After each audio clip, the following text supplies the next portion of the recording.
係啦，咁所以咧讀經嘅時間咧唔會因為時間有分別而冇得讀，係冇嘅。讀經咧係由朝頭早、夜晚、日頭、凌晨，咩時間24小時都讀得，而且到地方都讀得。除咗一啲唔恭敬嘅地方，例如洗手間唔讀得，但係其實即係房最好啦，唔好啦。就一般咧係恭敬嘅地方就可以讀得經，而且係冇分時間嘅。係啦，咁風咧係咩意思？風咧就係兒字做個風，係風咧原來係咁嘅。咁古人講風咧，就係話我係以前係用梵音去念經嘅。咁呢梵音念經嘅時候咧，都分抑揚頓挫，即係會有節奏啦，有韻律啦，係啦。咁咧令到人好感動嘅。呢啲叫風。咁為咗啲乜嘢咧？其實有跟住啲音樂節奏韻律咁樣，就係令到人哋有記憶力同埋有理解嘅能力，因為佢有感性可以感動到你，係啦。原來呢個叫風。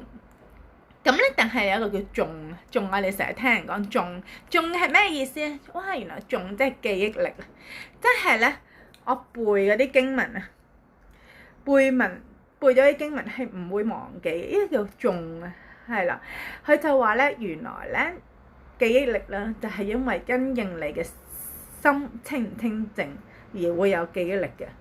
本書講係啦，即係話咧，佢話古人咧，即係好古代人啊，因為個心清淨，所以咧佢成日記到好多經文啊，好有趣係咪？佢就話咧舉咗個例咧，就有幾個例，其中有一個例子就係鳩摩羅什。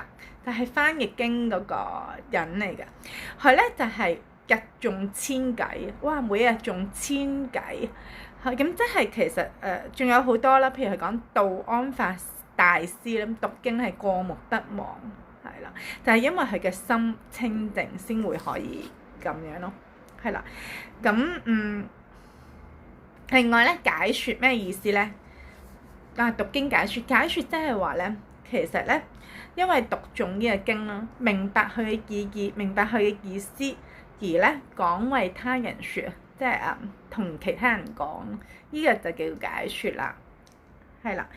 咁咧佢就話原來咧去極樂世界，咁有咩關係咧？佢話原來去到極樂世界啦，嗰個菩薩天人啦，佢哋都能夠善演説法，即係能夠可以好隨意或者好講嘅。經嘅道理都可以深明大義，可以普渡咗一切嘅利益咗一切嘅眾生咧。點解咧？因為佢哋好常勤演説啊，係啦。咁咧佢哋好有智慧啦，佢可以擊大法鼓，吹大法鑼，就喺極樂國土，係啦。咁所以咧。去到其實佢就話咧，而即係去到極樂國土嘅菩薩咧，都會因為咧讀經、聽經講讀經或者受持啦、風啦、頌啦，都會能夠智慧係提高嘅。